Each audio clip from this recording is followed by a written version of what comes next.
धनबाद में वर्चस्व को लेकर फिर हुए दो गुट आमने सामने। दोनों के बीच झड़प और मारपीट के बाद चली गोली और बमबारी में 4 लोग हुए घायल। पुलिस ने स्थिति को संभाला। घटना धनबाद के लोयाबाद सेंद्रा बांसजोड़ा स्थित बीसीसीएल डेको आउटसोर्सिंग में हुई है। धनबाद में फिर एक बार कोयले की काली कमाई को लेकर दो गुटों के बीच खूनी खेल खेला गया।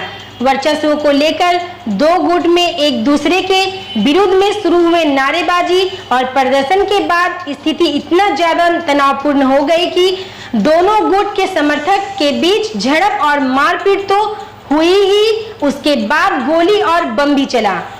इस गोलीबारी और बमबाजी में 4 लोग घायल हो गए। घटना धनबाद के लोयाबाद सेंद्रा बांसजोड़ा बीसीसीएल के बांसजोड़ा कोलवरी की है, जहां पर डेको नाम के कंपनी आउटसोर्सिंग के तहत कोयला का उत्पादन कर रही है। स्थिति इतनी ज्यादा बिगड़ गई कि गोली और बम चलने के बाद भगदड़ मच गई।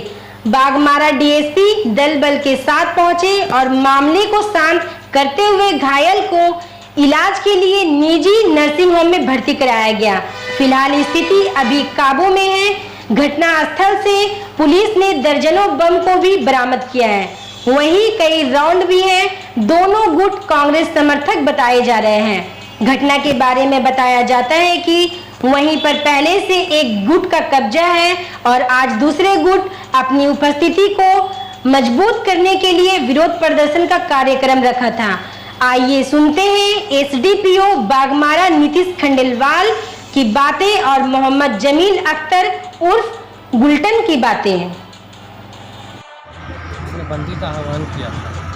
50-100 की संख्या में वो लोग आए थे और इसी बीच उन्होंने आने के दौरान दहशत फैलाने के उद्देश्य से फायरिंग की। घटनास्थल से घटना भी बरामद हुआ है। अभी जो स्थिति है वो शांतिपूर्ण है। अभी सभी लोगों को बता दिया जाए, इसमें लोग आइडेंटिफाइड है। जो लोग थे सभी पर बहुत ही सख्त कार्रवाई की जाएगी और जल्द ही अरेस्ट कर जो भी विधि व्यवस्था शांति व्यवस्था को भंग करने का ये काम कार्य किया है, सभी पर बहुत सख्त कार्रवाई की। कितने राउंड गोली बम ये तो ऐसे कहना मुश्किल है, लेकिन गोलियाँ चली हैं। हम लोगों को खोखा बरामद हुआ है। अभी हम लोग गोलियाँ चलिए किसी के सिर्फ घायल होने की किसी के भी घायल होने का तो कोई सूचना नहीं थी। वालों से बात हुई है कि कोई अभी घायल नहीं है, कोई पुलिस वाला भी घायल नहीं है। कोई भी आम जनता के अभी तक ऐसी बम भी चली है क्या? बम चलने की सूचना नहीं है। सर किन लोगों ने चलाया सर? बंद समर्थकों या सर कंपनी? बंद समर्थकों सर मामला आगे तक कार्रवाई किया जा रहा है। कार्रवाई करेंगे। अभी तो सबसे प्राथमिकता है शांति व्यवस्था बहाल करना है। उसके बाद जो आगे जो न्यायिक प्रक्रिया है उसका पालन करके प्राथमिकी दर्ज करेंगे और जो आज चिन्हित व्यक्ति हैं सभी पर कड़ी कार्रवाई करेंगे। सबको अरेस्ट करके कार्रवाई सर आप कितने बरामद की जा रही है? डेको आउटसोर्सिंग में हम काम करते हैं। मेरा नाम फुलटन हुआ। हम बिजली का काम करते हैं, ओवरहेड का। निचितपुर टाउनशिप मैगजीन मोहरेडी सब हम देखते हैं टोटल। उसके बाद से वहाँ पर पूरा भीड़ भाड़ लग रहा था नेता लोग का, है ना। तो एक तरफ से देखे पूरा कांटा के तरफ से भीड़ आ रहा था। उसके बाद हम नीचे उतरे तो बोला ये मोहरेडी का, इसको भी मारो। शिवम चौहान मेरा ऊपर गोली चला दिया। उसके बाद फिर हम किसी भी तरह वहाँ से भाग भूग के अपना जान बचाया। डॉक्टर साहब के यहाँ आके भर्ती हुई। उसके बाद क्या हुआ फिर हमको पता नहीं चला। ठीक।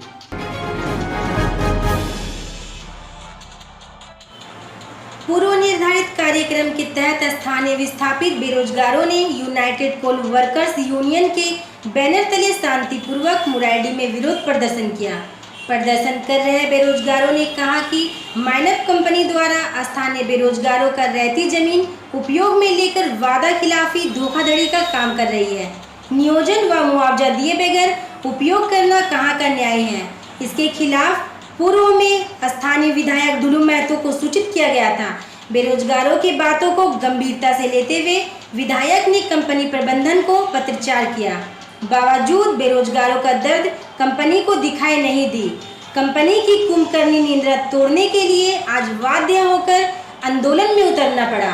बेरोजगारों की मांगे पूरी करने का काम प्रबंधन करे, अन्यथा कंपनी का ईंट से ईंट बजाने में भी बेरोजगार पीछे नहीं हटेंगे।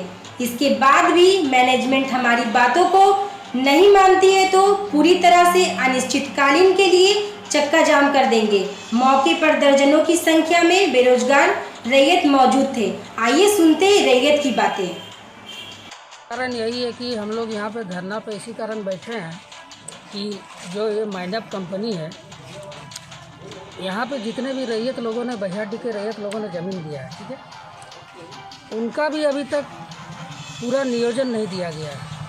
और बाद बाकी रह गया कि कोई भी कंपनी आता है सर, कोई भी कंपनी आता है तो पहले गांव के जितने भी बेरोजगार है 200 मीटर के अंदर जिनका भी उतना उनका एरिया पड़ता है। हमारे बहियाडी के सबसे ज़्यादा ज़मीन यहाँ पे 20 एकड़ हम ही लोग ने दिया है, ठीक है। उनको भी अभी तक रोजगार का आश्वासन तक नहीं दिया गया है, ठीक है। और बाहर से मजदूरों को लाकर यहाँ पे काम करवाया जा रहा है और बिना कोई चीज़ का होम क्वारंटाइन किया हुआ, ठीक है। अभी कोरोना का माहौल है, ठीक है, और मजदूरों के ज़िंदगी से खिलवाड़ कर रहा है कंपनी, ठीक है। कोई चीज़ का सुविधा नहीं दिया जा रहा है, ना मेडिकल की व्यवस्था है, ना एम्बुलेंस है। मान लीजिए कुछ घटना हो जाएगा, कहाँ जाएगा मजदूर?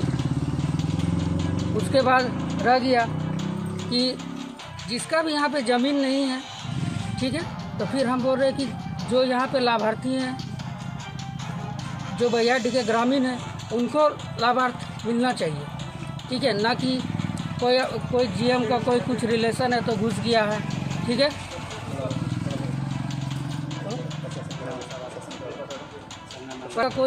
कोई कुछ है, कोई टेक्निकल ने वो भी घुसे हुए हैं। ये सब हम लोग का पूरा एकदम ख़राब करके रखा है कंपनी, ठीक है। जो भी कुछ हो रहा है एकदम अपना मनमानी कर रहा है, ठीक है। बस सर लगातार यही प्रदर्शन जारी रहेगा। जब अनिश्चितकालीन हम लोग हड़ताल करते रहेंगे जब तक हम लोग का मांग पूरा नहीं होगा सर। हम लोग का अगर वार्ता अगर विफल हो गया और कंपनी अगर हमारी बातें नहीं मानी तो अगला कदम हम लोग का यहाँ पर भूख हड़ताल पर बैठेंगे। उसके बाद भी अगर नहीं होगा तो हम लोग आमरण अनशन यहाँ पर करने के लिए बाध्य हो जाएंगे, क्योंकि हम लोग ये ज़मीन यहाँ हम लोग इसलिए कंपनी को दिए हैं कि हम लोग यहाँ से रोज़गार मिले। अगर हम लोग को रोज़गार अगर नहीं मिलता है तो हम लोग बाध्य हो जाएंगे कि यहाँ पर कंपनी का चक्का जाम करें और आजीवन हम लोग यहीं पर मरने के लिए